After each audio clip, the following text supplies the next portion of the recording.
फाल्गुन कृष्ण चतुर्थी को गणेश जी की पूजा कैसे करनी चाहिए, इस महीने में किस नाम से पूजन होता है और आहार में क्या ग्रहण करना चाहिए। गणेश जी ने कहा कि हे माता, फाल्गुन चतुर्थी को हेरंब नाम से गणेश जी की पूजा करनी चाहिए। पूजा का विधान पूर्वोक्त रूप से है। इस दिन खीर में कनेर के फूल मिलाकर गुलाबांस की लकड़ी से हवन करना चाहिए। विद्वानों का मत है कि आहार में घी और चीनी से ले। इससे संबंधित एक पूर्वकालिक इतिहास सुनाता हूँ। युधिष्ठिर के प्रश्न के उत्तर में जैसा श्री कृष्ण जी ने कहा था उसे मैं सुनाता हूँ। श्री कृष्ण जी ने कहा कि प्राचीन काल में युवानासक नाम एक राजा हुए थे। वे धर्मात्मा, उदार, दाता, देवताओं एवं ब्राह्मणों का पूजक था। उस राजा के राज्य में विष्णु शर्मा नामक एक तपस्वी ब्राह्मण रहते थे।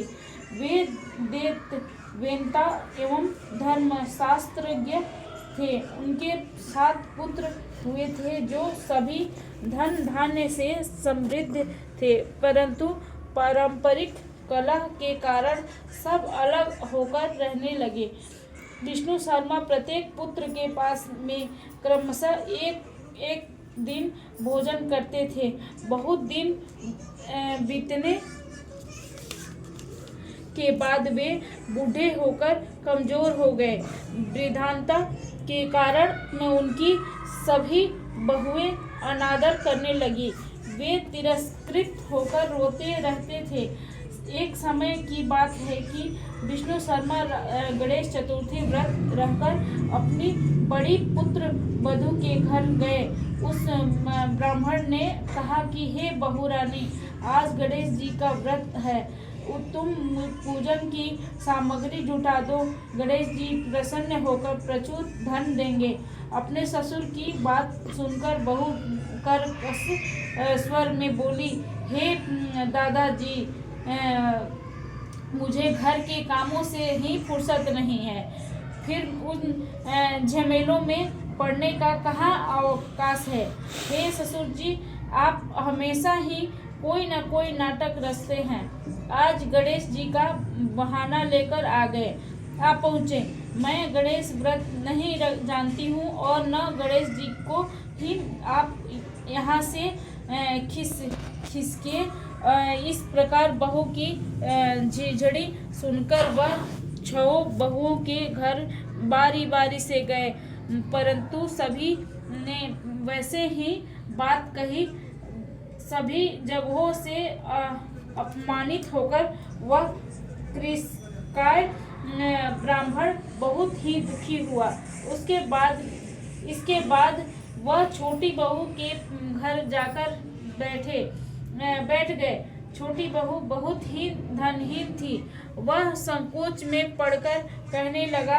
ब्राह्मण ने कहा कि अरे बहुरानी, अब मैं कहाँ जाऊँ। 6 बहुओं से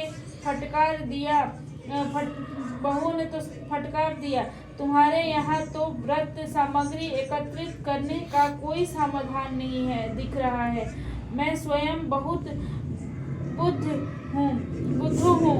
हे कल्याणी बहू, मैं बार बार सोचता हूँ कि इस व्रत में सिद्धि मिलेगी और सभी कष्टों का अंत होगा। अपने ससुर की बात सुनकर छोटी बहू कहने लगी। बहू ने कहा कि हे दादाजी, आप इतने दुखी क्यों हो रहे हैं। आप अपनी इच्छा के अनुसार व्रत कीजिए। मैं आपके साथ संकट नाशक व्रत को करूंगी। इससे हमारे दुखों का निवारण होगा। इतना कहकर छोटी बहू घर के बाहर जाकर भिक्षा मांग लाई। अपने और ससुर के लिए अलग अलग लड्डू बनाए। चंदन, फूल, धूप, अक्षत, फल, दीप, नैवेद्य और तांबुल उसने सब अलग अलग करके ससुर के साथ पूजन किया। पूजन के बाद उसने ससुर को सम्मान पूर्वक भोजन कराया। भोजन के अभाव में स्वयं कुछ भी न खाकर निराहार रही। हे देवी, अर्धरात्रि के बाद उसके ससुर विष्णु शर्मा को कई दस्त होने लगे, जिससे उसके दोनों पैरों का छींटे पड़ गए। उसके ससुर के पैर झुलाकर शरीर पोंछा।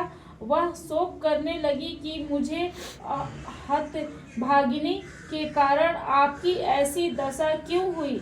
हे दादाजी, रात को अब मैं कहाँ जाऊँ? मुझे आप कोई उपाय बताइए। रात भर विलाप करते रहने के कारण अनजाने में उसका जागरण भी हो गया। और फिर सुबह हुआ। छोटी बहू क्या देखी है कि उसके घर में हीरा, मोती और मड़ियों का ढेर पड़ा है, जिससे घर प्रकाशित हो रहा था। अब उसके ससुर का कई दस्त भी बंद हो चुका था। आश्चर्य में पड़कर वह अपने ससुर से पूछने लगी, यह क्या बात है? यह संपत्ति किसकी है? अरे इतना मणि, मूंगा आदि मेरे घर कहाँ से आ गए? हे दादाजी, क्या कोई हम लोगों को चोरी में फंसाने के उद्देश्य से तो घर में नहीं डाल गया है? पतोह की बात सुनकर ब्राह्मण कहने लगा कि कल्याणी, यह सब तुम्हारी श्रद्धा का फल है। तुम्हारी भक्ति से गणेश जी तुम पर प्रसन्न हो गए। इस व्रत के प्रभाव से ही गणेश जी ने तुम्हें इतनी संपत्ति दी है। बहू कहने लगी कि हे दादाजी, आप धन्य हैं। आपकी कृपा से ही गणेश जी प्रसन्न हुए हैं। मेरी दरिद्रता दूर हुई, घर में अतुल संपत्ति आई और आपकी कृपा से भी धन्य हुई। इस प्रकार का ससुर से बार बार कहने लगी। अब छोटी बहू के घर में अपार संपत्ति देख अन्य सभी बहुओं के क्रोध की सीमा न रही। उन्होंने कहा कि बुढ़े ने अपने संपूर्ण संचित धन को दे डाला है। बंधुओं के पारंपरिक कलह को देखकर विष्णु शर्मा डरकर कहने लगे कि इसमें मेरा कोई दोष नहीं है। केवल इस व्रत के प्रभाव से गणेश जी ने प्रसन्न होकर छोटी बहू को दिया है। गणेश जी ने कुबेर जैसी संपत्ति प्रदान की है। हे बहुओं, मैंने पहले तुम्हारे घर जाकर व्रतानुष्ठान का अनुरोध किया था, परंतु तुम लोगों ने मुझे दुत्कार दिया। छोटी बहू ने भिक्षा मांगकर पूजन सामग्री जुटाई। इसके करने से गणेश जी ने प्रसन्न संपत्ति प्रदान की है। गणेश जी कहते हैं कि हे गिरिराज कुमारी, उस ब्राह्मण के 6 पुत्र दरिद्र रोगी और दुख हो गए। केवल छोटा पुत्र ही इंद्र के समान भाग्यशाली बन बैठा। वे 6 आपस में होड़ करते हुए फाल्गुन कृष्ण गणेश चतुर्थी व्रत करने के लगे। इस व्रत के करने से वह सब भी क्रमशः धनवान बनते गए। इसी प्रकार दूसरे लोग भी जो इस व्रत को करेंगे, उनका घर में भी धन धान्य से भरा पूरा रहेगा। श्री कृष्ण जी कहते हैं कि हे पुरुषोत्तम युधिष्ठिर, गणेश चतुर्थी व्रत के प्रभाव से राज्य की कामना वाले को राज्य की प्राप्ति होती है। इसलिए हे राजन, आप भी इस व्रत को शीघ्र ही कीजिए। फलस्वरूप आप कष्टों से छुटकर राज्य का